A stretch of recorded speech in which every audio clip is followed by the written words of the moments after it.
Okay, welcome to portfolio management again.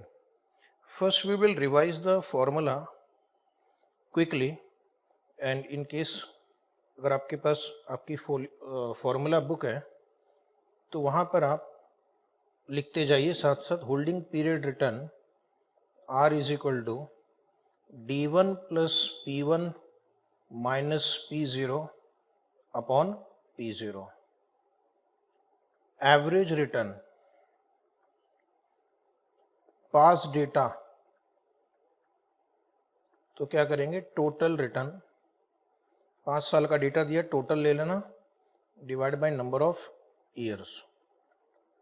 Expected return, expected return probability दी रहेगी तो summation P into are, ये हो गया रिटर्न. अभी देखते हैं रिस्क. इंडिविजुअल स्टॉक का risk, standard deviation equal to summation x minus x bar square upon n. Past data के लिए ईयर 1 2 3 4 दिया जाएगा और प्रोबेबिलिटी दी जाएगी तो summation p into R minus R bar square. ये प्रोबेबिलिटी वाले क्वेश्चन के लिए. वेरिएंस क्या होता है? Variance is standard deviation square, sigma square. और वेरिएंस से अगर स्टैंडर्ड डेविएशन निकालना है तो क्या करेंगे, स्क्वायर रूट ले लेंगे. Coefficient of variation, coefficient of variation बोलो जी क्या होता है, sigma upon are bar, risk per unit of return. Larger the CV higher the risk. अभी मैं यहाँ पे लिखता हूँ कोवेरिएंस.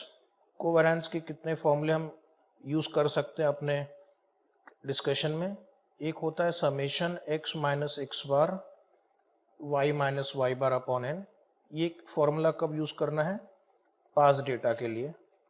और अगर प्रोबेबिलिटी दी जाएगी तो summation p into x minus x bar y minus Y bar probability के लिए. या फिर covariance is equal to correlation into sigma x into sigma y. अभी कोरिलेशन के लिए आपको मैंने दो फॉर्मूले दिए हैं. कोरिलेशन का सिंबल है R. R is equal to summation X minus x bar Y minus Y bar upon under root summation X minus x bar square into Y minus Y bar summation square. ठीक है, लेकिन ये formula हम कम use करेंगे. हम ये वाला formula second वाला ज़्यादा यूज करेंगे. Covariance upon standard division of x into standard division of y. ठीक है, अब इसके बाद पोर्टफोलियो पे चलते हैं. Portfolio return is weighted average return, summation of W into R. Portfolio risk, यहां पर मैं आपको 4 फॉर्मूले दूंगा. Sigma P is equal to, अगर कोरिलेशन दिया हुआ है पोर्टफोलियो रिस्क 2 स्टॉक्स के लिए तो W1 square sigma 1 square, W2 square sigma 2 square plus 2, मेरे साथ साथ बोलते जाओ, W1 W2 correlation of 1 and 2 into sigma 1 into sigma 2. और अगर कोवेरिएंस दिया है तो सिग्मा P इक्वल टू, बोलो साथ साथ, W1 square sigma 1 square plus W2 square sigma 2 square plus 2W1 W2 covariance of 1 and 2. तीसरा फॉर्मूला है shortcut. When correlation is equal to 1, sigma P is equal to W1 sigma 1 plus W2 sigma 2, यानी weighted average risk. और अगर when R is equal to -1 between 2 stock, standard deviation of portfolio हो जाएगा W1 sigma 1 minus weight of second into standard deviation of second stock.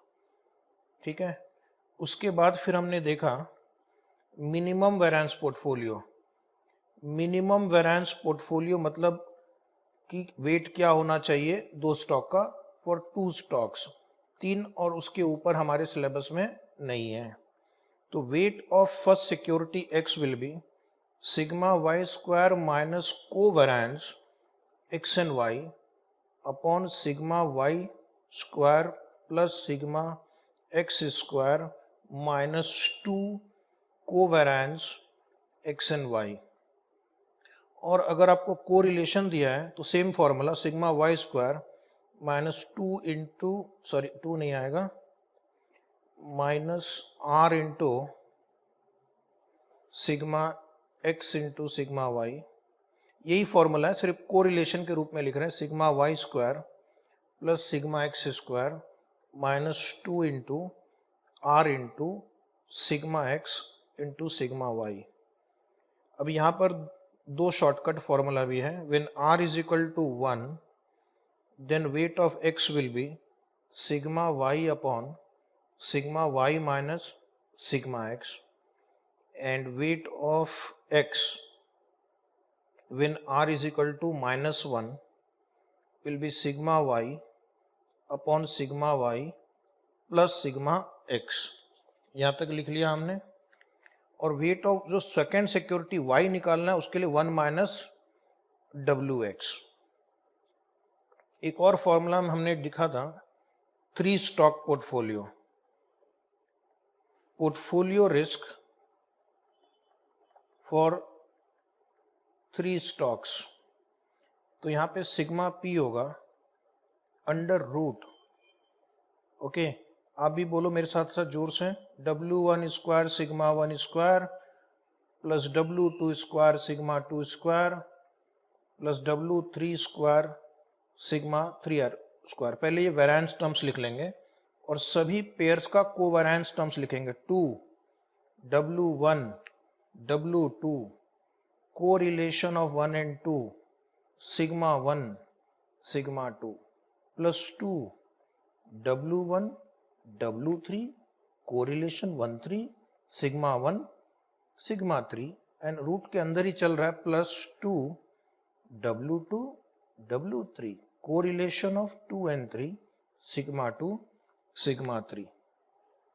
Is it right? Then next is beta. Beta का symbol है beta. तो यहां पर जो main formula आपको ध्यान में रखना है is covariance of the stock with the market upon variance of the market portfolio। ठीक है, जिसको हम ऐसे भी लिख सकते हैं R sigma J sigma M upon sigma M square, या इसको हम ऐसे भी लिख सकते हैं R into sigma J upon sigma 1। अगर प्रोबेबिलिटी टेबल दी गई हो तो कोवेरिएंस का फॉर्मूला होता है summation P into RJ minus RJ bar RM minus RM बार, और वेरिएंस ऑफ मार्केट पोर्टफोलियो का फॉर्मूला होता है summation P into RM minus RM bar square. ठीक है, और अगर आपको पास्ट डेटा दिया जाए तो beta will be equal to summation RJ minus RJ bar RM minus RM bar upon summation RM minus RM bar square. ठीक है, covariance upon variance, power numerator में भी डिवाइड बाय n करना है, denominator में भी डिवाइड बाय n है, n cancel हो गया। Is it right? तो ये था हमारा अब तक के चैप्टर की समरी। ठीक है, मेरे साथ साथ आप भी लिखते रहना, एक फॉर्मूला बुक बना लेना तो आपको बहुत इजी रहेगा आगे वाले प्रॉब्लम्स में। ठीक है, तो अभी हम आज बीटा के ऊपर थोड़ी और चर्चा करेंगे। ये बीटा क्या है, ये बीटा, बीटा क्या है, ये बीटा बीटा। तो बीटा के ऊपर थोड़ी और चर्चा करेंगे। Does debt have a beta value at all? Okay, paragraph 33। आपको कुछ नहीं लिखना है, नोट्स में लिखे हुए हैं, आपका समय बहुत ही कीमती है, ठीक है। तो थ्योरी क्वेश्चन के लिए भी ये जो मैंने नोट्स बनाए हैं इस ढंग से कि अगर थ्योरी क्वेश्चन भी आए तो आपको इतना लिखना आना चाहिए, ठीक है। तो does debt have a beta value at all? So यहां पर एक ब्रैकेट में लिखा हुआ beta of the debt is 0। What is debt? Debt is a security where the company has to pay a fix rate of return, और बाद में उसका प्रिंसिपल रीपेमेंट करते हैं। Usually debt security, usually risk कम होता है, इज इट राइट? तो a good company repays its debt and the debt security holder do not face any default risk.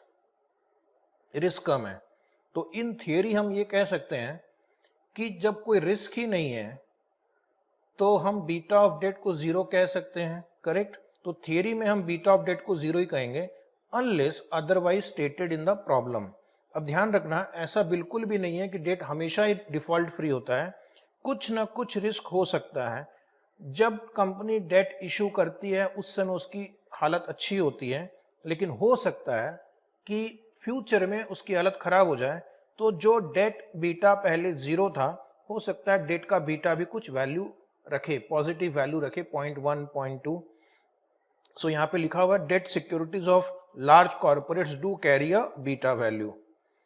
तो हम क्या करेंगे स्टूडेंट, क्वेश्चन में अगर डेट है और उसका बीटा मेंशन्ड नहीं है तो हम अज्यूम करेंगे कि beta for debt is 0 in theory, but in the real world हमें देखना है कि प्रोबेबिलिटी ऑफ डिफॉल्ट है, और अगर ऐसा लगता है कि डिफॉल्ट हो सकता है, डिफॉल्ट का रिस्क है, सिक्योरिटी में रिस्क है, तो फिर हम डेट का बीटा कुछ पॉजिटिव वैल्यू लेंगे।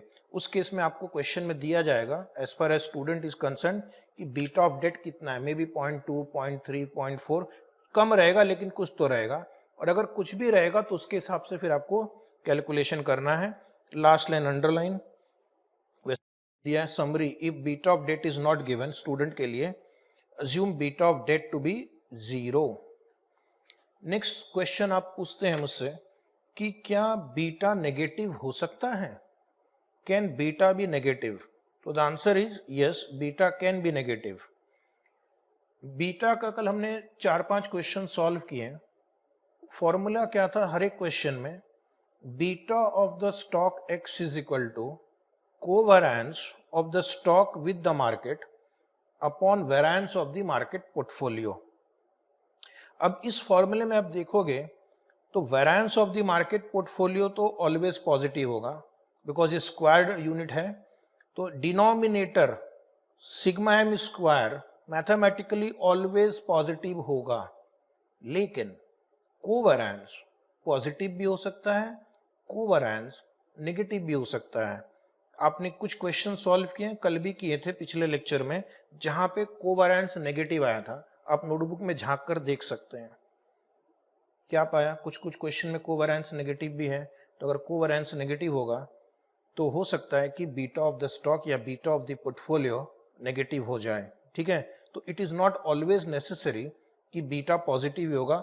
Of course in general usually beta positive होता है बिकॉज स्टॉक मार्केट बढ़ता है तो अ पर्टिकुलर स्टॉक का रिटर्न भी बढ़ता है, और कभी स्टॉक मार्केट घटता है तो पर्टिकुलर स्टॉक का रिटर्न भी घटता है।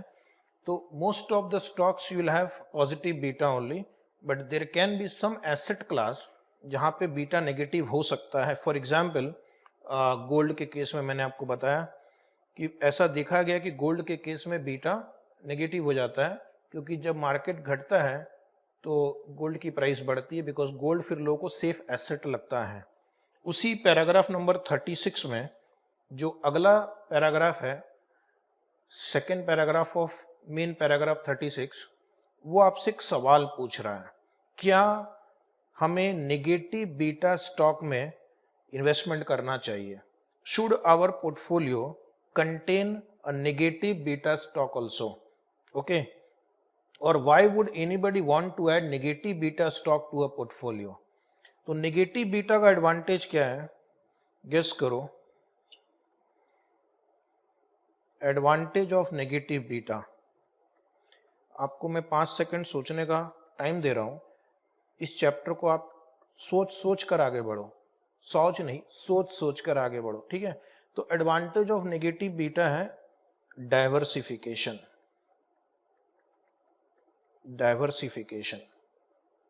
ठीक है.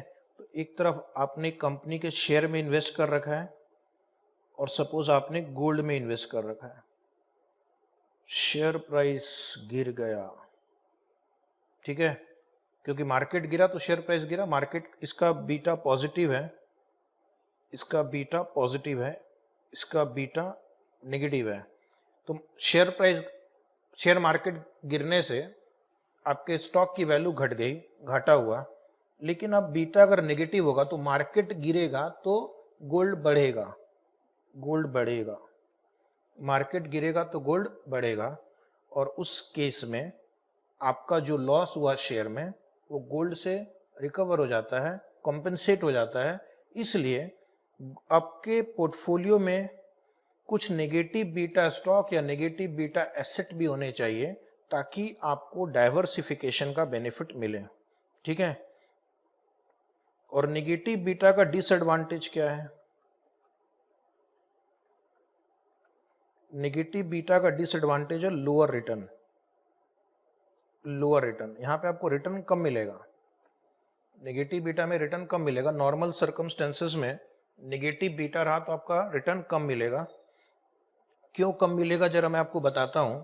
एक फॉर्मूला हम थोड़ी देर में देखने जा रहे हैं CAPM का. वैसे आपने सुना है पहले, इसलिए मैं अभी बोल सकता हूं कि as per CAPM expected return is equal to RF plus beta into RM minus RF, ठीक है.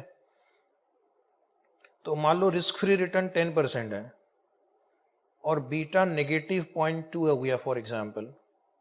मार्केट रिस्क प्रीमियम सपोज 8 है, मार्केट रिस्क प्रीमियम 8 है. तो अब क्या होगा कि आपका जो रिटर्न है वो risk free return minus 0.2 into 8 that is 1.6. तो ये हो गया 8.4%.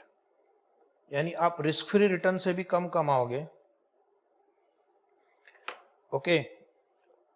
तो एक डिसएडवांटेज क्या है कि आपका रिटर्न लोअर हो सकता है. तो अब आपको एक चॉइस करनी है कि क्या मैं लोअर रिटर्न के लिए रेडी हूं या डाइवर्सिफिकेशन का बेनिफिट मुझे लेना चाहिए. तो यहां पर ओपिनियन जनरली यही रहेगा कि थोड़ा नेगेटिव बीटा स्टॉक या गोल्ड जैसे कुछ एसेट होने चाहिए सो दैट आपको डाइवर्सिफिकेशन का बेनिफिट मिले. ओके. तो नीचे लास्ट पैराग्राफ में पढ़ता हूं. That is why we see global investors preferring gold when stocks markets are expected to crash, as gold is supposed to have negative correlation with risky stocks or in other words said to have negative beta. तो हमारा जो question था, why would one want to add negative beta stocks to a portfolio to achieve the benefit of diversification? Because gold usually will have a negative correlation with another stock. Okay, therefore you get the benefit of diversification. एक और confusion आता है कभी कभी हमारे मन में कि what is the difference between standard deviation and beta. तो पहले मन में फॉर्मूला याद करो. स्टैंडर्ड डिविएशन क्या था? Standard deviation was summation P into R minus R bar square या फिर under root summation R minus R bar square upon N. और बीटा का फॉर्मूला क्या है? बीटा का फॉर्मूला है covariance of a stock with the market upon variance of the market portfolio. तो formula में आप गौर से देखोगे तो आपको बहुत सारी चीजें मिलेगी. Standard deviation measures the total risk of a stock. Standard deviation measures the total risk of a stock or the investment or the portfolio. Okay, तो standard deviation में systematic risk and unsystematic risk दोनों ही छुपे हुए हैं, systematic risk और unsystematic risk दोनों ही छुपे हुए हैं। It is a measure of total risk. Systematic risk मतलब non diversifiable risk, unsystematic risk means diversifiable risk. So standard deviation includes both systematic and unsystematic risk. It is a total risk. Okay. और एक और चीज मैं लिखना चाहूंगा, नीचे आप भी लिख सकते हो आसपास, it is an absolute risk, absolute risk measure, जबकि beta is a relative risk measure. अब मैं बीटा देखना, नेक्स्ट पेज पे एक नोट लिखा हुआ है, beta indicates only the systematic risk और beta is a relative measure. It is a relative measure. Why it is a relative measure? Formula देखना, beta is equal to covariance of the stock with the market upon variance of the market portfolio. तो relative measure of risk है। तो that is the difference between standard deviation and beta. Standard deviation is total risk measure. It includes systematic and unsystematic risk. It is an absolute risk measure. Beta is a relative risk measure. It measures only the systematic risk, that is non-diversifiable risk, that is the risk of a stock or a portfolio in relation to that of the market portfolio. Okay. तो अब exam में आता है कि investor को क्या देखना चाहिए, स्टैंडर्ड डेविएशन देखना चाहिए या beta. For a non diversified investor, जो आपकी बुक में लिखा हुआ है पैराग्राफ में, नॉन डाइवर्सिफाइड इन्वेस्टर यानी जो किसी एक ही स्टॉक में इन्वेस्ट करता है, standard deviation used. But for a diversified investor, आपको अगर आप डाइवर्सिफाइड है तो आपने नॉन डाइवर्सिफाइबल रिस्क तो हटा दिया है, तो अब आपके पास जो भी रिस्क है वो सिर्फ आपने डाइवर्सिफाइबल रिस्क हटा दिया है। अब जो भी रिस्क आप ले रहे हो वो नॉन डाइवर्सिफाइबल रिस्क है। So for a diversified investor beta should be used, वो लिखा हुआ आपकी बुक में। ओके, बिकॉज उसने डाइवर्सिफाइबल रिस्क तो हटा दिया है, अब जो रिस्क उसके लिए रेलेवेंट है वो सिस्टमैटिक रिस्क ही रेलेवेंट है। So therefore a diversified investor would use beta. तो ये क्वेश्चन जो मैंने यहाँ पे लिखा है, ये पूरे का पूरा पैराग्राफ 37 आपको बता दूं, ये एक एग्जाम का क्वेश्चन है फॉर 4 मार्क्स। तो आप टिक करके रखना कि ये क्वेश्चन एग्जाम में आया है।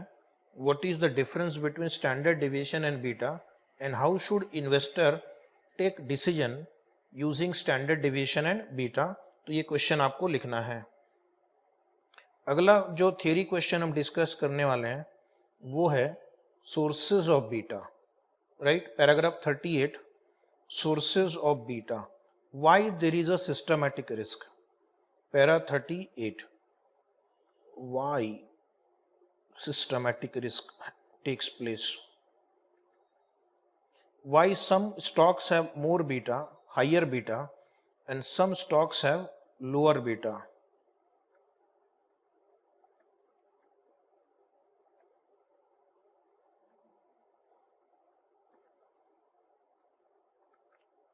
Why some stocks have higher beta, some stocks have lower beta. तो that depends on source of beta. Beta का सोर्स क्या है, रिस्क का सोर्स क्या है। तो जैसा कि आपने कई बार पढ़ा होगा एफएम में भी, इकोनॉमिक्स में भी, the source of risk is the revenue cycle of the firm. कि रेवेन्यू साइकिल कैसी है। रेवेन्यू साइकिल का मतलब है कि आपकी इनकम, रेवेन्यू स्टेबल है या फिर फ्लक्चुएटिंग है। जैसे कुछ कंपनी का एग्जांपल वहां पे लिखा हुआ है, पेप्सी, टाटा टी। ओके, और यहाँ पे स्टेबल में सिर्फ फार्मा कंपनी, एजुकेशन। कोई भी सीजन हो, कोई भी महीना हो, कोई भी पर्व त्योहार हो, पब्लिक तो ये दोनों कंज्यूम करेगी ही, ठीक है।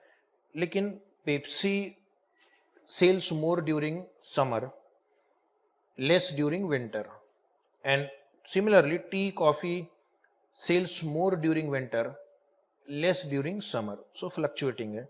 तो किसका बीटा ज़्यादा होगा? इसका हाई बीटा होगा। तो बिजनेस मॉडल पे डिपेंड करता है कई बार कि अगर आपका रिस्क फ्लक्चुएशन ज़्यादा है तो रिस्क भी ज़्यादा होगा, बीटा भी ज़्यादा होगा। दूसरा हम आते हैं ऑपरेटिंग लीवरेज पे। ऑपरेटिंग लीवरेज आपने पढ़ा है, use of operating fixed cost, use of operating fixed cost to increase EBIT, to increase EBIT, यानी बिजनेस में जिसका फिक्स्ड कॉस्ट ज्यादा है उसको ये रिस्क ज्यादा है। So higher the operating leverage, higher the beta, क्योंकि फिर ऑपरेटिंग रिस्क ज्यादा है। ऑपरेटिंग रिस्क का मतलब होता है, operating risk means not able to recover your operating fixed cost, not able to recover your operating fixed cost। तो जिस कंपनी का ऑपरेटिंग फिक्स्ड कॉस्ट ज्यादा, जैसे एयरलाइन इंडस्ट्री होती है ना, most of them are into losses, manufacturing companies होती हैं, ऑपरेटिंग फिक्स्ड कॉस्ट ज्यादा होता है तो उनका ऑपरेटिंग लीवरेज ज्यादा होता है, और ऑपरेटिंग लीवरेज ज्यादा होने से ऑपरेटिंग रिस्क ज्यादा है, और जब भी रिस्क ज्यादा होगा तो उसका बीटा भी ज्यादा होगा। नेक्स्ट होता है financial leverage. Financial leverage means use of debt, use of debt to magnify, magnify मतलब increase, use of debt to increase the ROE, return on equity. उधार का पैसा लो 8-10% पे, उससे 20% कमाओ, 8% वापस करो, जो भी बचा इक्विटी होल्डर के पास जाता है। तो डेट यूज करने से आपका रिटर्न ऑन इक्विटी बढ़ सकता है अगर आपका return on capital employed rate of interest से ज्यादा हो, ये आपने जाना है। लेकिन कई बार क्या होता है, कुछ कंपनी बहुत ज्यादा ही डेट यूज करती है। Okay, excessive use of debt, excessive use of debt leads to high financial risk. Excessive use of debt leads to high financial risk, and high financial risk leads to high beta। अभी जिस company का debt equity ratio suppose बहुत high है, industry का trend है 1:1, 2:1, इस company का 6:1 है, तो इसने बहुत ज़्यादा एक्सेसिव डेट यूज़ किया है। तो आप जानते हैं अगर एक्सेसिव डेट यूज़ करेंगे और अगर सेल्स कम हो गया, ईबीआईटी कम हो जाएगा, company will not be able to serve its debt, company will not be able to pay interest and principal on time. तो जिस कंपनी का लिवरेज ज़्यादा होता है, फाइनेंशियल लिवरेज, रिस्क वहाँ पे ज़्यादा है कि कंपनी कल को डूब सकती है, बिकॉज इनके पास इंटरेस्ट और इंस्टॉलमेंट पे करने जितनी इनकम भी जनरेट नहीं होगी। तो जिस कंपनी का फाइनेंशियल लिवरेज ज़्यादा है उसका बीटा ज़्यादा होगा, जिस कंपनी का ऑपरेटिंग लिवरेज ज़्यादा है उसका बीटा ज़्यादा होगा, और जहाँ पे इनकम फ्लक्चुएटिंग है, साइक्लिकल है, वहाँ पे बीटा ज़्यादा होगा। ठीक है, क्वेश्चन नंबर 23 हमने कर लिया है। उसके बाद आप आएंगे पैराग्राफ 39 पे। अब हम जो सीखने जा रहे हैं वो बहुत बहुत इम्पॉर्टेंट है। सुनते हुए आए हैं अब तक, इंटरमीडिएट में भी एक चैप्टर था कॉस्ट ऑफ कैपिटल, वहाँ पे हमें एक फॉर्मूला बस बोला था कि रट लेना, जब फाइनल में आओगे तो इसके बारे में डिटेल से बताया जाएगा। कॉस्ट ऑफ इक्विटी निकालने के समय risk free rate plus beta into RM minus RF। हमने पिछले 1.5-2 घंटे में, आज और थोड़ा कल, हमने बीटा के ऊपर बहुत ही लंबी चर्चा की, बीटा के कॉन्सेप्ट को समझा, बीटा के सोर्सेज को समझा, नेगेटिव बीटा कब हो सकता वो भी देखा, आपके पोर्टफोलियो में नेगेटिव बीटा क्यों होना चाहिए वो देख लिया, standard deviation versus beta, debt beta. फिर हमने कल मार्केट पोर्टफोलियो पे भी चर्चा की। It is the most diversified portfolio, it contains all the stocks in the portfolio, okay, all the assets class in its portfolio. Practically market portfolio अगर नहीं होगा तो आप कोई मार्केट बेस्ड इंडेक्स ले लेंगे, जैसे सेंसेक्स, निफ्टी, और अलग अलग कंट्री में अलग अलग स्टॉक इंडेक्स हैं, तो वो उसको यूज कर सकते हैं। ठीक है, तो कैपिटल एसेट प्राइसिंग मॉडल, आप जरा इस 4 वर्ड्स को ध्यान से देखो। Capital asset pricing model, it is a financial model which helps us to calculate the price of a capital asset. तो ऑब्जेक्टिव क्या है इसका? To calculate, to find out the price of a capital asset, इसलिए तो उसका नाम रखा capital asset pricing model, to find out equilibrium price of a capital asset. ये आप आसपास लिख के रखना। इस मॉडल का ऑब्जेक्टिव क्या है? कोई भी फाइनेंशियल मॉडल बनाते हैं तो कुछ ऑब्जेक्टिव रहता है, to find the equilibrium price of a capital asset. Capital asset can be, हमारे इस चैप्टर में तो बेसिकली इन्होंने स्टॉक्स को ही कवर किया है। It can be stock, it can be any other asset class, bonds, other assets. कोई भी कैपिटल एसेट की प्राइस कितनी होनी चाहिए, that is called equilibrium price, ताकि अंडर प्राइसिंग या ओवर प्राइसिंग ना हो, ताकि आर्बिट्रेज अपॉर्चुनिटी ना हो। ठीक है, तो ये होता है इसका ऑब्जेक्टिव। और who is the author of this model? कल बताया था, बोलो। मिस्टर विलियम शार्प, और इसको फिर नोबेल प्राइज भी मिला है। It's Nobel prize winning theory. तो ये थोड़ा उसका बैकग्राउंड मैंने बताया।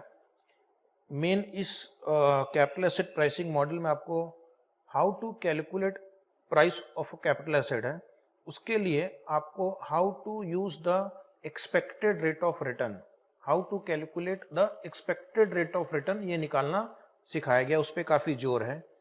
तो अभी आप कुछ मत लिखना, पैरा 39 में लगभग नाउ सब कुछ लिखा हुआ ही है, काफी समय बचेगा। नोट लिखे हुए हैं, एग्जाम में थियरी क्वेश्चन भी आता है कि right a note on CAPM and assumptions of CAPM and limitations of CAPM, सब लिखा हुआ है आपकी बुक में, तो आपको इतना लिखना पड़ेगा। तो एक बार स्टार्ट करते हैं, एकदम शांत मन से कॉन्सेंट्रेट होकर CAPM के बारे में सुनते हैं। CAPM indicates what should be the required और expected return on risky asset. तो what CAPM will help you to do, CAPM से आपको पता चलेगा कि किसी एसेट या सिक्योरिटी का एक्सपेक्टेड या रिक्वायर्ड रिटर्न कितना होना चाहिए। एक बार एक्सपेक्टेड और रिक्वायर्ड रिटर्न आ गया तो उसको यूज करके हम उस सिक्योरिटी या एसेट का प्राइस कितना होना चाहिए वो निकाल सकते हैं। फॉर एग्जाम्पल, सुनना सिर्फ, लिखना मत। सपोज CAPM से हमें पता चला कॉस्ट ऑफ इक्विटी मान लो 10% है, इजी कैलकुलेशन के लिए 10%, और एक स्टॉक है जो हमें हर साल 10 रुपए डिविडेंड देगा। तो अब ये क्वेश्चन है कि how to value the stock using CAPM। तो CAPM बोल रहा है कि हर साल आपको 10 रुपया डिविडेंड मिल रहा है और आपकी कॉस्ट ऑफ इक्विटी या रिक्वायर्ड रिटर्न 10% है, तो ऐसे स्टॉक के लिए हम 100 रुपीज दे सकते हैं। ऐसे स्टॉक के लिए हम 100 रुपीज दे सकते हैं। ठीक है, और अगर मार्केट में 100 से डिफरेंट हो तो फिर या तो वो अंडर वैल्यूड स्टॉक है या ओवर वैल्यूड स्टॉक है। अगर मार्केट एफिशिएंट हो, परफेक्ट हो, तो सिक्योरिटी अंडर प्राइस या ओवर प्राइस नहीं हो सकती, वो अपने इक्विलिब्रियम प्राइस की ओर लौट आएगी। ठीक है, तो इक्विलिब्रियम प्राइस यहाँ पे क्या हुआ, 100 rupees based on the basic data given to us. तो बेसिकली हम वापस एक बार रिपीट कर दें, पहले हम रिक्वायर्ड रेट ऑफ रिटर्न निकालेंगे एंड उसके बाद उसे as a discount rate use करके एसेट की वैल्यू निकालेंगे। Okay, as per CAPM the expected return of an asset will be positively related to its level of beta. तो इसका मतलब क्या हुआ, इसका मतलब मैं आपको एक डायग्राम से समझाऊंगा। कई बार डायग्राम से बातें समझ में आती है। ये है बीटा ऑन x एक्सिस और ये है एक्सपेक्टेड रिटर्न या रिक्वायर्ड रिटर्न, पहले मैं एक्सपेक्टेड रिटर्न या रिक्वायर्ड रिटर्न एक साथ यूज कर रहा हूं, लेकिन बाद में आप जाके देखेंगे दोनों का मतलब अलग होता है। तो फिलहाल आप एक्सपेक्टेड रिटर्न लिख लो या रिक्वायर्ड रिटर्न लिख लो, उसमें कोई फर्क नहीं, लेकिन अभी फिलहाल फर्क नहीं है, बाद में फर्क है। ये है हमारा एक्सपेक्टेड रिटर्न की लाइन। अब इसमें आपने क्या देखा कि जैसे जैसे ये बीटा बढ़ेगा वैसे वैसे आपका एक्सपेक्टेड रिटर्न बढ़ेगा, और अगर बीटा 0 है तो एक मिनिमम रिस्क फ्री रिटर्न तो आपको मिलता ही है, ठीक है। तो बीटा 0 होने पर भी एक मिनिमम रिस्क फ्री रिटर्न मिलेगा, लेकिन जैसे जैसे बीटा बढ़ता है, रिस्क बढ़ता है, तो आपका एक्सपेक्टेड रिटर्न भी बढ़ता है। अब इस लाइन को पढ़ो, as per CAPM the expected return, ये एक्सपेक्टेड रिटर्न की लाइन है, of an asset will be positively related to its level of beta, which means जैसे जैसे बीटा बढ़ेगा आपका एक्सपेक्टेड रिटर्न भी बढ़ेगा। क्यों? क्योंकि जैसे जैसे बीटा बढ़ेगा इसका मतलब है risk is also increasing. If risk will increase, risk premium will increase, you will expect more return. If you expect more return तो आपका पॉजिटिव रिलेशनशिप ही हुआ ना, higher the beta higher the expected return, lower the beta lower the expected return. Now this theory is assuming, जो आपको आगे assumption में भी पढ़ना है, कि the investors are expected to be rational. Investors are expected to be rational. Rational मतलब his objective is, rational मतलब दो चीजें, to maximise the return, second बोलो minimise risk. Okay, next rational investor के बारे में कि he will be well diversified. अब ये थियरी का बहुत बड़ा अजम्पशन है, जो इसकी क्रिटिसिज्म में भी आप लिख सकते हैं।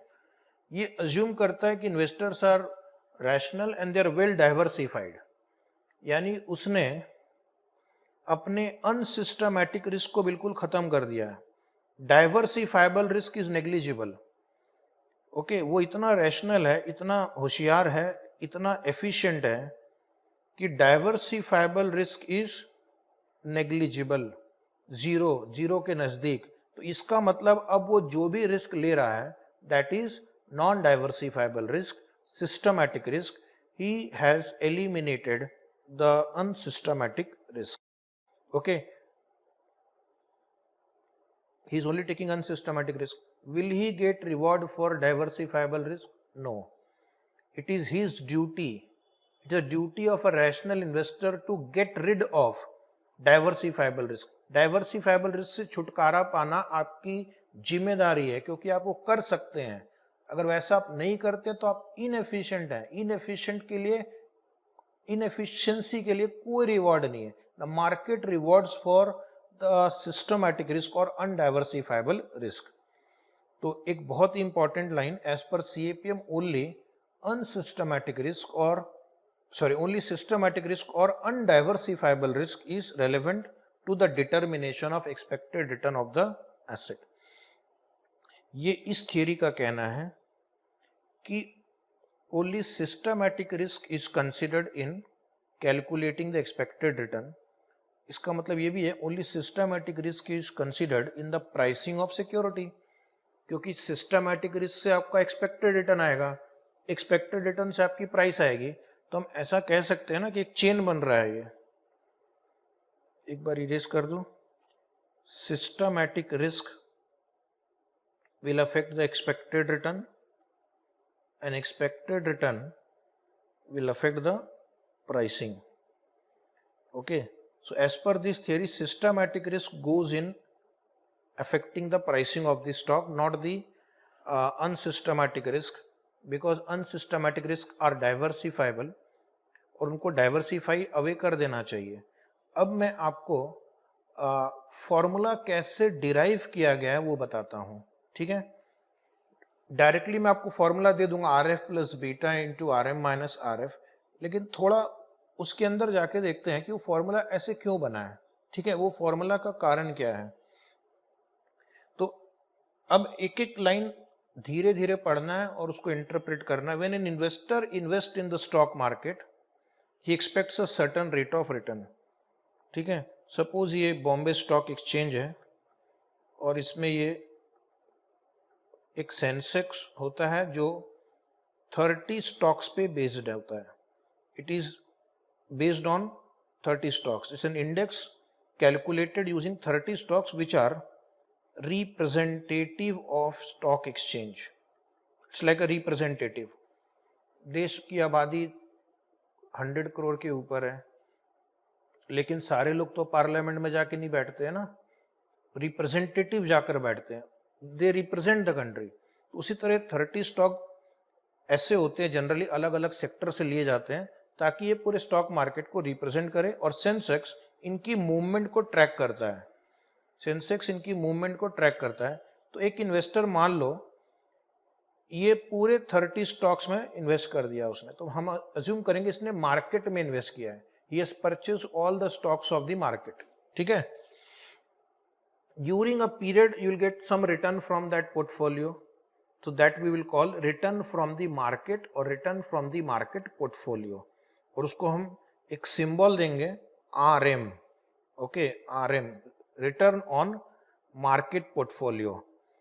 ठीक है, तो अगर मैं पूरे मार्केट में इन्वेस्ट करूं, वेल डाइवर्सिफाइड पोर्टफोलियो में इन्वेस्ट करूं, तो मुझे एक पीरियड में RM रिटर्न मिलेगा। दूसरा ऑप्शन है मेरे पास, एक तो ऑप्शन था कि मैं मार्केट में इन्वेस्ट करूं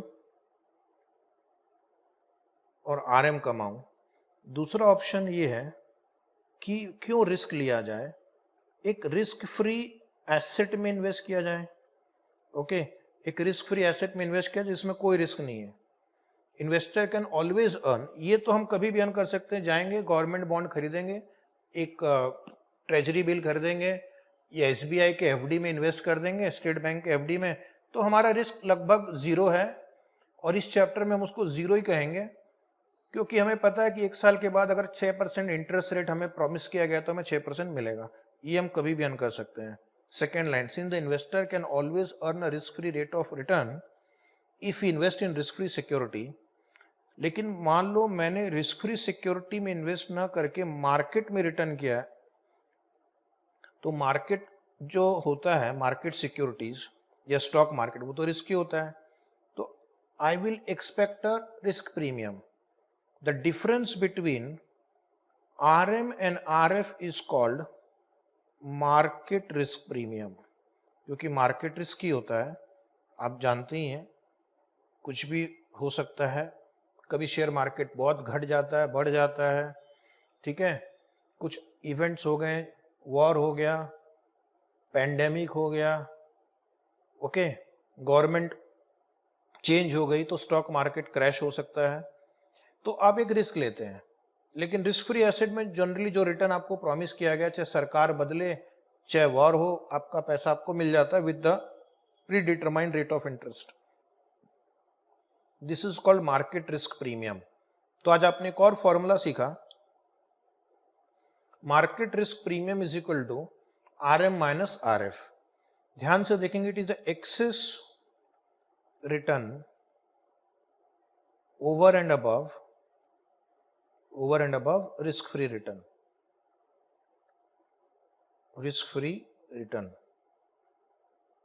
earned by market portfolio,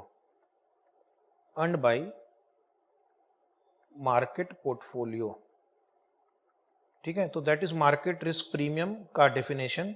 it is the excess return over and above the risk free return earned by the market portfolio, क्योंकि मार्केट पोर्टफोलियो में थोड़ा रिस्क होता है, इसलिए उसका रिटर्न रिस्क फ्री रिटर्न से ज्यादा होगा।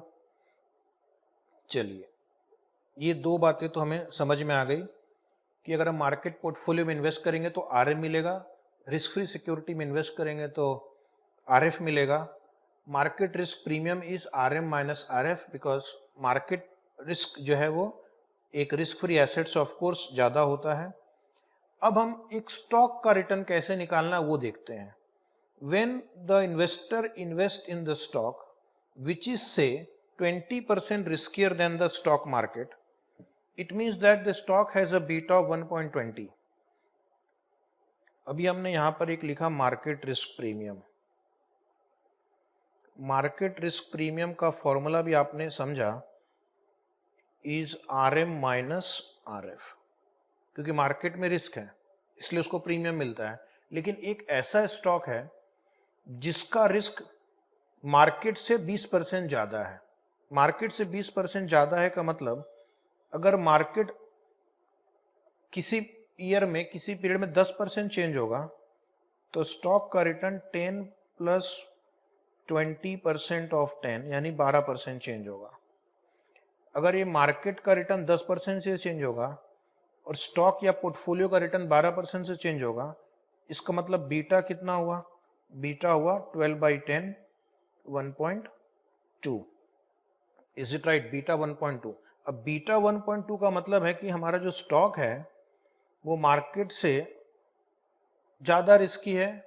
रिलेटिवली कितना रिस्की है? 1.2 टाइम्स। रिलेटिवली कितना रिस्की है? 1.2 टाइम, यानी मैं मार्केट से ज्यादा रिस्क ले रहा हूं। मार्केट से अगर मैं ज्यादा रिस्क लूंगा तो मैं प्रीमियम भी ज्यादा एक्सपेक्ट करूंगा। मार्केट पोर्टफोलियो का बीटा 1 होता है, ये तो मैंने आपको पहले बता दिया। इस स्टॉक या इस पोर्टफोलियो का बीटा 1.2 है, मतलब ये मार्केट से ज्यादा रिस्की है। तो मुझे बताओ, अगर ज्यादा रिस्की होगा तो आपका रिस्क प्रीमियम भी ज्यादा होगा। ज्यादा रिस्की है तो रिस्क प्रीमियम भी ज्यादा होगा। एक दूसरे उदाहरण से सीखो। एक बंदा बीकॉम करता है, एक सीए करता है, ठीक है? तो दोनों की सैलरी मैंने 5-5 लाख रुपए रख दी। दोनों मेरे ऑफिस में काम करते, मैंने दोनों को बोला तुम दोनों 5 लाख मिलेंगे। क्या सीए बंदा तैयार हो जाएगा? नहीं। काफी लोग कह रहे हैं नहीं, क्योंकि आपने इतना रिस्क लिया है। ओके, आपने अपना जवानी दांव पे लगाई है, तो आप बीकॉम से क्यों, बीकॉम जितना रिटर्न क्यों अर्न करेंगे? ज्यादा करेंगे, बिकॉज आपका रिस्क भी ज्यादा था।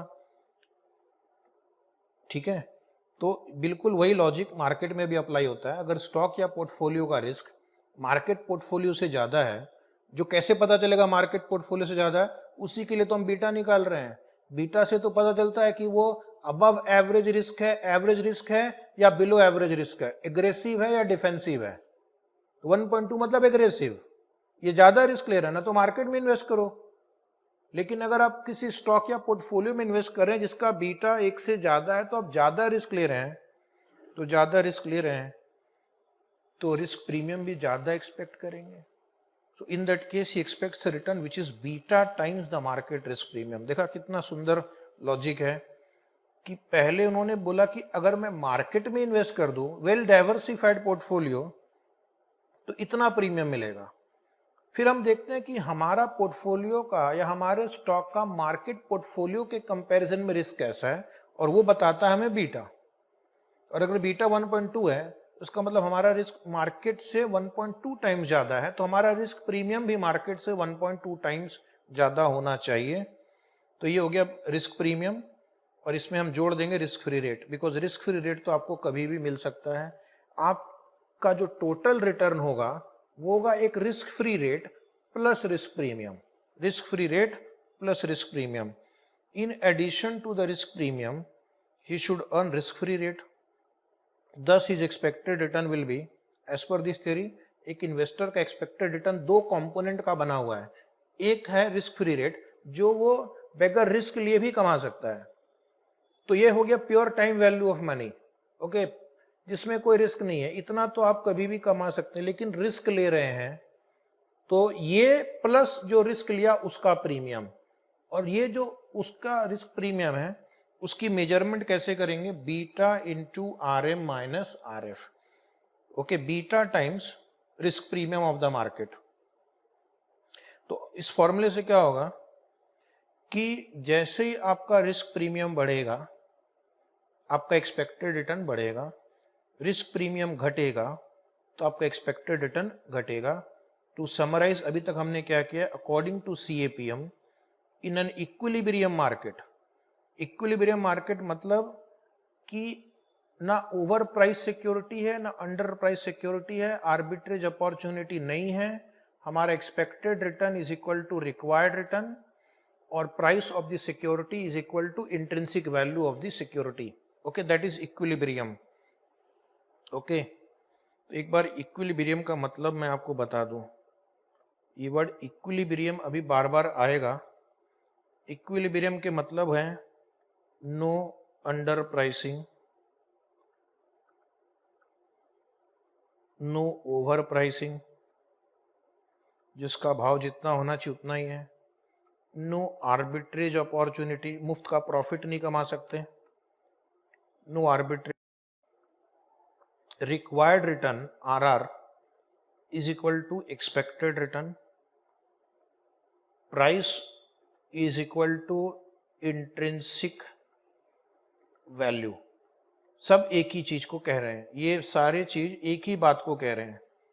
ठीक है, तो that is equilibrium. Market is an equilibrium, मतलब जो चीज की वैल्यू जितनी होनी चाहिए उतनी है. अच्छे स्टूडेंट साथ साथ नोट्स लिखते रहते हैं. ठीक है, लेकिन कुछ लोग सिर्फ दर्शनार्थी हैं, दर्शन कर रहे हैं.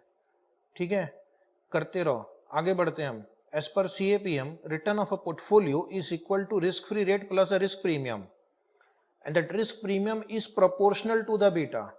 Risk premium is proportional to the beta. तो फिर से एक बार, जब तक दिमाग में बैठ न जाए, रिपीट करते रहेंगे. Beta, higher beta leads to higher risk. Higher risk leads to higher risk premium. Okay, and higher risk premium leads to higher required return. तो ये इस लाइन का मतलब. Return of a portfolio is equal to risk free rate plus risk premium that is proportional to its beta. तो as per CAPM, return is made up of two component, एक risk free return और एक risk premium. So in this model, risk and returns are related in a linear fashion. linear fashion मतलब अगर मैं diagram draw करूं तो यहाँ beta है, यहाँ रिटर्न है और ये स्ट्रेट लाइन है.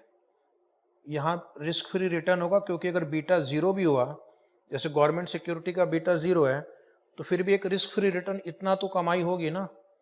और जैसे जैसे आपका बीटा बढ़ता जाएगा वैसे वैसे आपका एक्सपेक्टेड रिटर्न भी बढ़ेगा. That is called linear relationship. Straight line draw करेंगे डायग्राम में.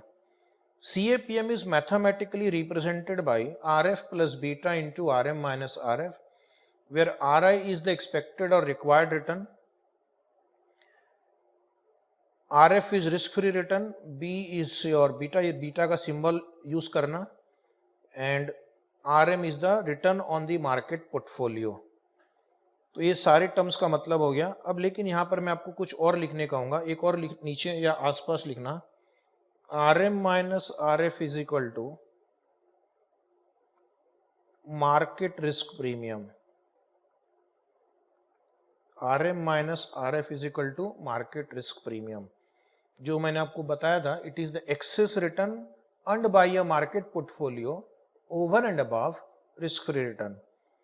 and beta into RM minus RF को हम क्या कहेंगे? Stocks risk premium. Stocks risk premium. शब्दों पे ध्यान दें. क्वेश्चन में लिखा है the market risk premium is 5%. Market risk premium is 5% दिया हुआ है, तो मैथमेटिकली RM माइनस RF 5 दिया हुआ है. क्वेश्चन में दिया है कि market return is 12%. Market return is 12% मतलब RM 12% दिया हुआ है. क्वेश्चन में लिखा हुआ है कि stocks risk premium is 16%. Stocks risk premium is 16% मतलब beta into RM minus RF दिया हुआ है. क्वेश्चन में दिया expected return of the stock is 16%, तो इसका मतलब RI दिया होगा, expected return of the stock. ठीक है. ट्रेजरी बिल का रेट दिया हुआ है 6%. ट्रेजरी बिल का रेट दिया मतलब रिस्क फ्री रेट दिया हुआ है. गवर्नमेंट सिक्योरिटी का रेट दिया हुआ 5% मतलब रिस्क फ्री रेट दिया हुआ है.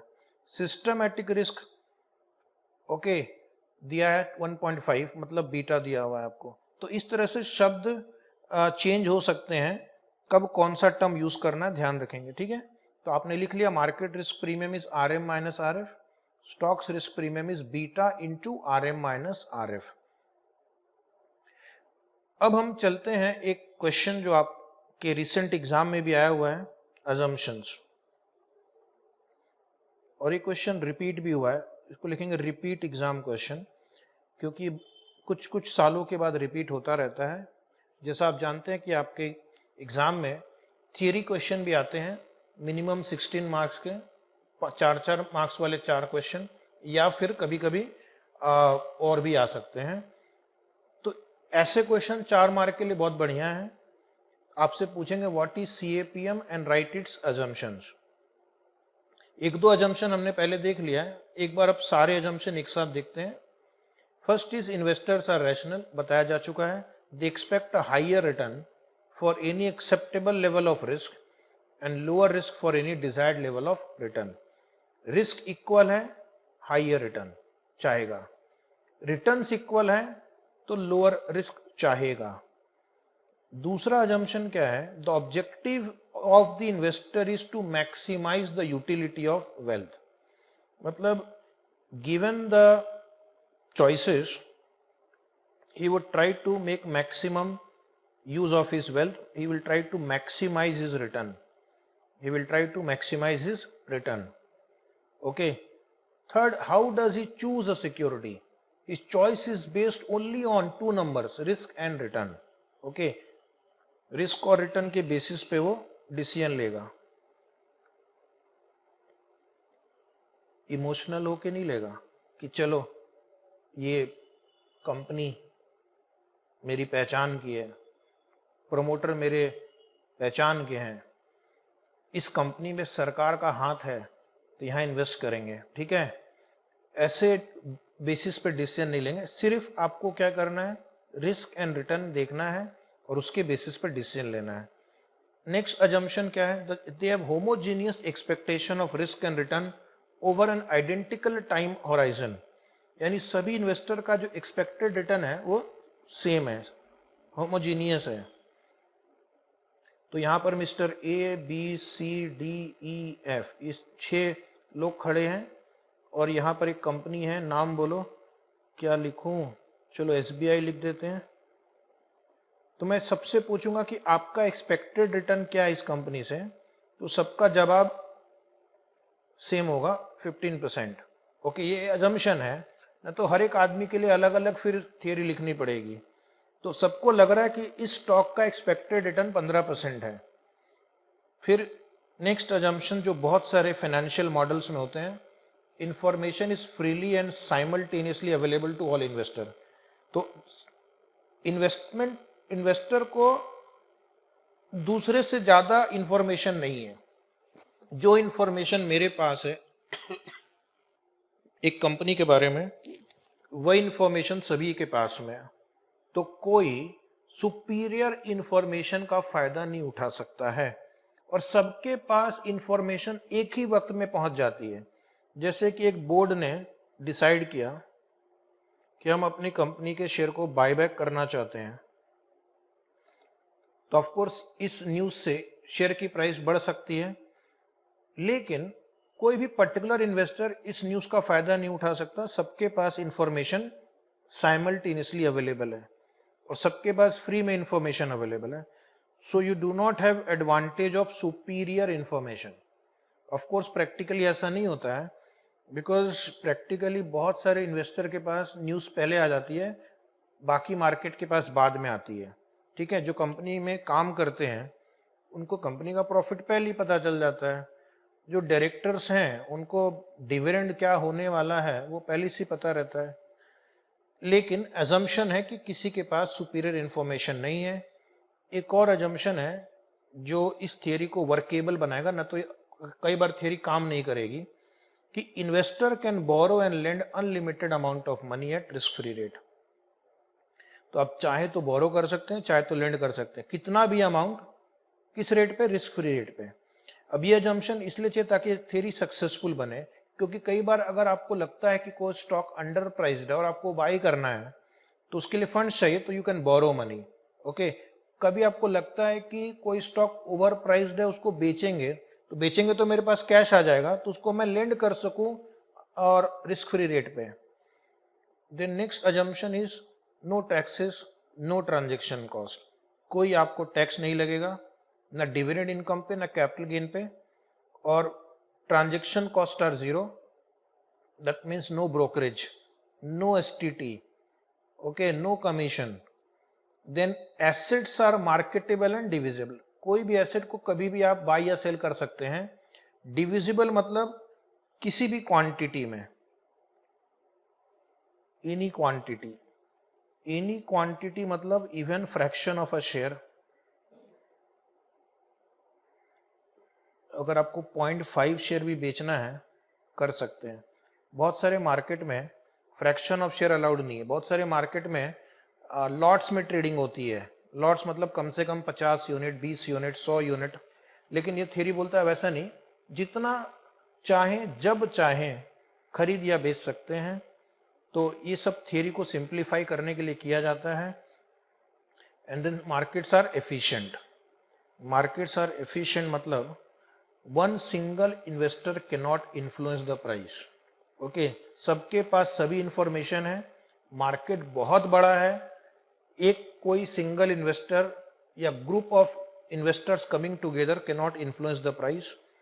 और एक अजम्पशन जो हमने पहले भी देखा, CAPM अज्यूम करता है investors are well diversified, investors are efficiently diversified and they have eliminated the unsystematic risk. यानी ये थियरी तभी काम करेगी जब आप ये मान के चलोगे कि diversifiable risk has been eliminated and the only risk which is relevant now is systematic risk in determining the estimated return. These are the assumptions of this theory. और एक लास्ट 11वां नंबर अजम्पशन है, no restriction on short selling. No restriction on short selling, कोई प्रकार की restriction नहीं है। Short selling क्या होता है फिलहाल मैं आपको शॉर्ट में बताऊंगा, बाद में लॉन्ग में। ओके, शॉर्ट सेलिंग मीन्स, वहां पर लिख के रखो आसपास, short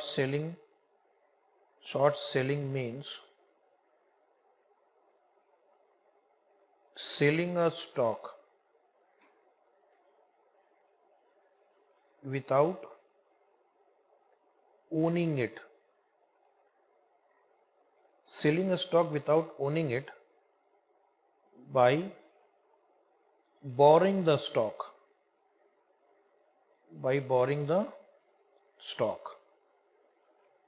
selling the stock without owning it by borrowing the stock. Later, the borrowed stock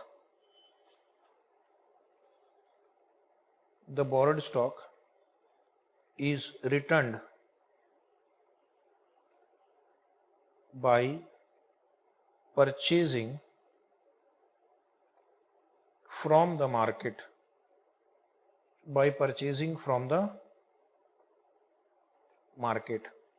by purchasing from the market. Later the borrowed stock is returned by purchasing from the market. ठीक है, तो थोड़ी बात आपको समझ में आई, ज्यादा नहीं आई। इसके लिए मैं आपको एक छोटा सा डायग्राम बना के दिखाता हूं। अभी इसके ऊपर डिटेल में चर्चा नहीं करेंगे क्योंकि शॉर्ट सेलिंग आपके डेरिवेटिव चैप्टर में बहुत डिटेल में करवाया जाएगा। जैसे फॉर एग्जांपल ये एक मिस्टर बी है। मिस्टर बी को लग रहा है CAPM मॉडल लगा के उसने पाया कि ये शेयर ओवर प्राइस्ड है। इस चैप्टर से इसका क्या लेना देना जरा समझो कि CAPM मॉडल से आपको स्टॉक की इंट्रिंसिक वैल्यू पता चल जाएगी, उसको आप करंट में जो मार्केट में प्राइस चल रहा है उससे कंपेयर करेंगे। इंट्रिंसिक वैल्यू 100 रुपये आई और मार्केट में 120 पे चल रहा है तो ओवर वैल्यूड है। जो ओवर वैल्यूड स्टॉक है वो उसका प्राइस घटेगा, क्योंकि जब मार्केट को पता चल जाएगा कि ओवर वैल्यूड है तो ज्यादा से ज्यादा लोग उसको सेल करने की कोशिश करेंगे, उसका प्राइस घटेगा बाद में। ठीक है, तो बी क्या चाहता है कि आज मैं स्टॉक को बेच दूं और बाद में खरीद लूं।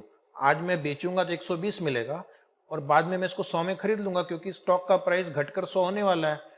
इसके कैलकुलेशन से इसको पता है कि ये स्टॉक ओवर वैल्यूड है, तो इसको आज बेचो, बाद में खरीदो। लेकिन बेचो कैसे, आपके पास तो स्टॉक है ही नहीं, इज इट राइट? आपके पास तो स्टॉक है नहीं, तो उसके लिए क्या करना पड़ेगा, बी जाएगा मिस्टर ए के पास। मिस्टर ए के पास स्टॉक है लेकिन वो लॉन्ग टर्म इन्वेस्टर है, वो ऐसे शॉर्ट टर्म ट्रेडिंग करके पैसे कमाने में इंटरेस्टेड नहीं है। लॉन्ग टर्म इन्वेस्टर, एक बार खरीद लिया, अब वेट करो 10-20 साल, 5 साल। उसके बाद स्टॉक पड़ा हुआ है, स्टॉक पड़े रहने से आपको कुछ नहीं मिलने वाला, ठीक है?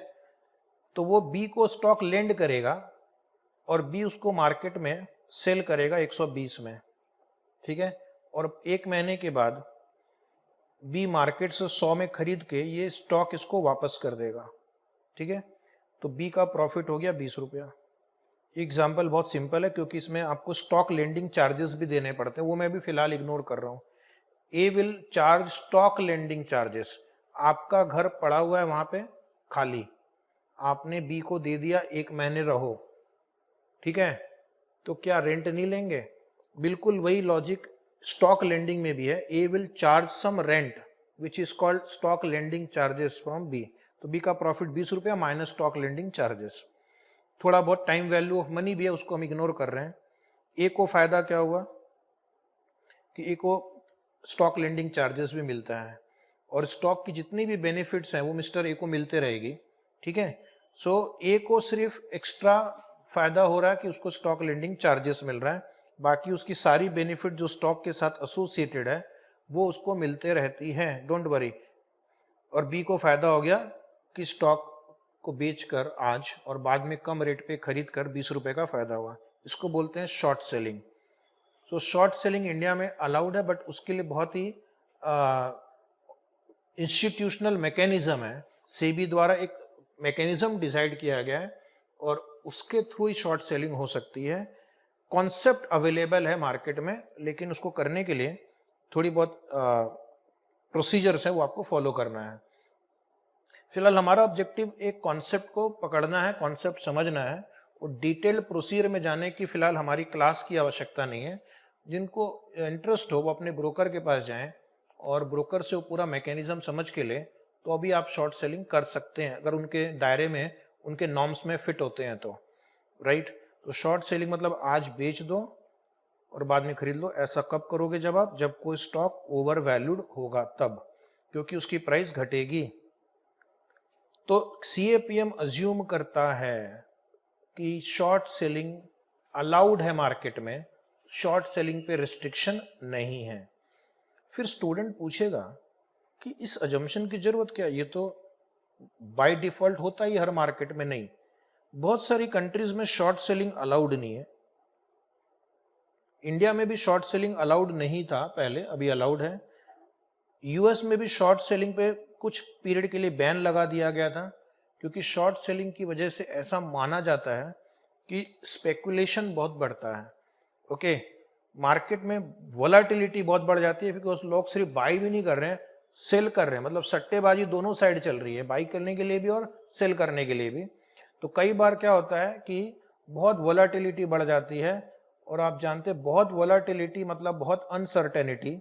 फिर एक जो मार्केट है, एक लोगों का जो ट्रस्ट है एक मार्केट पे, एक सिस्टम पे, अगर वो सिस्टम बहुत वोलाटाइल हो जाए तो मार्केट के लिए अच्छी बात नहीं है। इसलिए कुछ कुछ कंट्री जब उनको लगता है कि बहुत ज़्यादा वोलाटिलिटी है, ओके, कुछ मार्केट मैनिपुलेशन हो रहा है, तो वो शॉर्ट सेलिंग बैन कर सकते हैं। इसलिए सीएपीएम लिखने वाले ने कहा कि हम अज्यूम करेंगे शॉर्ट सेलिंग पॉसिबल है, तभी इक्विलिब्रियम प्राइस स्टेब्लिश होगी। अगर आपने रेस्ट्रिक्शन लगाया तो over price stock over priced ही रहेगा काफी समय तक। चलिए, ये जो अजम्पशन आपने पढ़े इसमें कुछ कुछ अनरियलिस्टिक लग सकते हैं, but this assumptions are required to make the theory work. Assumption चाहिए तभी थियरी काम करेगी। पैराग्राफ 41 पर आएंगे प्यारे बच्चों। पैराग्राफ 41 क्या लिखा हुआ है? Security market line. तो आप मेरे साथ साथ एक डायग्राम ड्रॉ करना, मेरे साथ साथ एक डायग्राम ड्रॉ करना। Security market line is the graphical presentation of return and beta as per CAPM. CAPM theory पढ़ी, ये उसी का ग्राफिकल प्रेजेंटेशन है। CAPM थियरी को अगर मैं ग्राफ के रूप में प्रेजेंट करूं तो उसको बोलेंगे सिक्योरिटी मार्केट लाइन। जैसा अभी थोड़ी देर पहले भी हमने देखा कि एक्स एक्सिस पे हम बीटा लिखेंगे, वाई एक्सिस पे रिटर्न लिखेंगे और एक लाइन ड्रॉ करेंगे। ये लाइन कहाँ से स्टार्ट होगी? RF से। RF मतलब रिस्क फ्री रिटर्न। जीरो से स्टार्ट मत करना, क्योंकि अगर बीटा जीरो हुआ तो भी आपको एक रिस्क फ्री रिटर्न तो मिलेगा। मान लो हमने फॉर्मूला क्या देखा है? फॉर्मूला हमने देखा है RF plus beta into RM minus RF। अगर इस फॉर्मूले में यहाँ बीटा जीरो हो तो भी ये पूरा सेकेंड वाला पार्ट जीरो हो जाएगा, लेकिन फर्स्ट पार्ट तो रहेगा ही ना, फिर भी हमारा आंसर RF रहेगा। इसलिए हम यहाँ से स्टार्ट करेंगे और ये लाइन स्ट्रेट स्केल से ड्रॉ करना है, rising upward, indicating higher beta, higher risk premium, higher required return. इस लाइन को क्या कहते हैं? तो इस लाइन का एक नाम दिया गया है security market line, SML। Okay, security market line. एक आपको इसके पीछे कहानी भी सुना दूं छोटी सी। 3 इकोनॉमिस्ट ने CAPM मॉडल पे काफी काम किया है और उनके नाम है शार्प, मॉसिन एंड लिंटनर। तो कोइंसिडेंटली या पर्पसफुली, आई डोंट नो, उन्होंने इस CAPM लाइन को एक नाम दिया है SML, सिक्योरिटी मार्केट लाइन। बोलते तो सिक्योरिटी मार्केट लाइन है, लेकिन ये 3 ऑथर का इनिशियल्स भी है, शार्प, मॉसिन एंड लिंटनर। ठीक है, इसको लिखने की जरूरत नहीं है, याद रखने की जरूरत नहीं है, जस्ट एक इंटरेस्टिंग ऑब्जर्वेशन है इस शॉर्ट फॉर्म के पीछे। अब आप जरा देखना, मैं एक लाइन स्ट्रेट ड्रॉ करूंगा और उसके बाद हम देखेंगे कि ये जो लाइन स्ट्रेट है, चाहे बीटा कुछ भी हो, कम से कम हमें रिस्क फ्री रिटर्न तो मिलेगा ही। यानी ये रिस्क फ्री रिटर्न इंडिकेट करता है। और जैसे जैसे बीटा बढ़ेगा, आप देख रहे हैं ये गैप बढ़ता जा रहा है। गैप क्या रिप्रेजेंट करता है? ये गैप रिप्रेजेंट करता है रिस्क प्रीमियम। तो अगर बीटा यहाँ पर है तो इतना रिस्क प्रीमियम है। जैसे मैं 1-2 लाइन एग्जांपल लूंगा।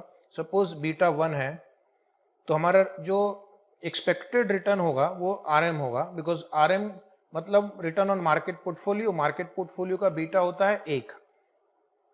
बीटा अगर 1 है तो ये आपका रिटर्न होगा, which is also equal to market return. Market का बीटा 1 होता है, ड्रॉ कर लिया। और अगर स्टॉक का बीटा 1 से कम है, स्टॉक का बीटा 1 से कम है, तो उसको हम बोलते हैं defensive security, beta less than 1। और आप समझ सकते हैं कि डिफेंसिव सिक्योरिटी का एक्सपेक्टेड रिटर्न RM से कम होगा, क्योंकि RM से कम रिस्की है। अभी आप मत लिखना जो मैं लिखने जा रहा हूं, सिर्फ एक्सप्लेनेशन के लिए। सपोज एक स्टॉक का बीटा यहां पर 0.5 है, तो उसका एक्सपेक्टेड रिटर्न कितना होगा? RM से कम होगा। लेकिन एक स्टॉक का बीटा मान लो 1 से ज्यादा है, एग्रेसिव सिक्योरिटी, राइट साइड में लिखो एग्रेसिव सिक्योरिटी। सपोज यहां पर एक 2 लेकर देखता हूं, तो इसका रिटर्न, अभी आप जो मैं अपने हाथ से ड्रा कर रहा हूं उसको मत आप करना, उसका एक्सपेक्टेड रिटर्न मार्केट से ज्यादा होगा, क्योंकि वहां पे रिस्क भी ज्यादा है। Higher the beta, higher the risk premium, higher the expected return. तो आपको समझ में आ गया कि डिफेंसिव सिक्योरिटी का बीटा लेस देन 1, उनका एक्सपेक्टेड रिटर्न मार्केट से कम। एग्रेसिव सिक्योरिटी का बीटा मोर देन 1, उनका एक्सपेक्टेड रिटर्न मार्केट से ज्यादा। ठीक है, आपको बस इतना ड्रॉ करना है। और इस लाइन को क्या कहते हैं? Security market line. ओके, एक वहां पर एक बुक में एक नोट भी लिखा हुआ है, equation of security market line. दिख रहा है नीचे में, बोल्ड लेटर्स में लिखा हुआ, पैरा 42 के एक लाइन ऊपर, equation of security market line. Equation का मतलब ये जो लाइन है, इसमें जो नंबर्स हैं ये सब एक्सपेक्टेड रिटर्न है। ये कैसे कैलकुलेट होते हैं? How is the expected return calculated on this line? That is called equation of the line. यानी इस लाइन की वैल्यू निकालनी हो तो आप क्या करेंगे, एक्सपेक्टेड रिटर्न इक्वल टू, एक तो आपको RF मिलेगा, दूसरा beta into market risk premium. अब आप समझो एक बार फिर से कि अगर आपको बीटा पता हो तो आप क्या किसी भी स्टॉक का रिटर्न निकाल सकते हैं? हाँ, क्योंकि आपका रिस्क फ्री रिटर्न तो फिक्स्ड है, रिस्क फ्री रिटर्न तो फिक्स्ड है, और ये मार्केट रिस्क प्रीमियम ये भी आपका लॉक है। ऑफ कोर्स ये अगर चेंज होगा तो आंसर चेंज होगा, लेकिन अगर हम माने कि रिस्क फ्री रिटर्न हमारा फिक्स्ड है और market risk premium RM minus RF वो भी लॉक्ड है, क्योंकि RM की वैल्यू हमेशा बीटा 1 पे डिटरमाइन होगी, तो दो नंबर कांस्टेंट है, तो क्या चेंज होगा, सिर्फ दो सिक्योरिटी क्या चेंज होगा, उनका रिस्पेक्टिव बीटा। जैसे जैसे उनका बीटा चेंज होगा वैसे वैसे उनका एक्सपेक्टेड रिटर्न चेंज होगा। तो जिसका बीटा यहाँ पर है उसका एक्सपेक्टेड रिटर्न इतना होगा, जिसका बीटा इतना है इतना होगा, जिसका बीटा यहाँ है उसका एक्सपेक्टेड रिटर्न ऐसे होगा। तो इसको बोलते हैं security market line. You give me the beta, I will give you the return. तुम मुझे बीटा दो, मैं तुम्हें रिटर्न दूंगा। That is security market line. तुम मुझे बीटा दो, मैं तुम्हें रिटर्न दूंगा। अब पहले मैं कुछ क्वेश्चंस करवा दूं आपको। एक छोटा सा क्वेश्चन बुक में सॉल्व करेंगे, नहीं तो स्टूडेंट बोर हो जाएगा। थ्योरी थोड़ी बहुत बाकी है, उस पर चर्चा होगी। क्वेश्चन नंबर 24 बुक में सॉल्व कर दो, जिनके पास बुक है, बाकी लोग नोटबुक में। Risk free rate of interest is 10%, portfolio beta are. There are two question, दो क्वेश्चन, एक है बीटा 0.2, एक है beta 0.5। Expected return of the market portfolio that is RM is 15%। Find out the expected return of the portfolio. वहीं पे solve कर दो। आपको जो वेरिएबल्स चाहिए वो मिला हुआ है, RF है, RM है, बीटा 0.2, यानी एक आंसर 0.2 के बेसिस पे निकालना है और एक आंसर 0.5। तो वहां पर लिखा हुआ आपकी बुक में RF RM beta, last column RF plus beta into RM minus RF। तो पहले केस 1 पे आओ, जहां पे पोर्टफोलियो बीटा 2 है, required return is RF plus beta into RM minus RF। अब उस लास्ट कॉलम में जाके सिर्फ लिख दो 10 प्लस, फॉर्मूला लिखा हुआ है टेबल में, 0.2 into 15 minus 10 is equal to 11%। अब उसके नीचे आप एक खुद सॉल्व करो, जहां बीटा 0.5 है, सॉल्व करके बताना, 5 सेकेंड का मौका मिलेगा। फॉर्मूला लिखा हुआ है, कैलकुलेशन लिखो, 10 plus 0.5 into 15 minus 10। So answer क्या आ रहा है? आंसर आ रहा है 12.5%। 12.5%। Okay,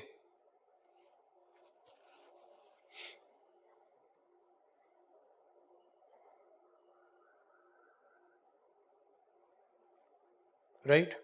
Now we'll take a break.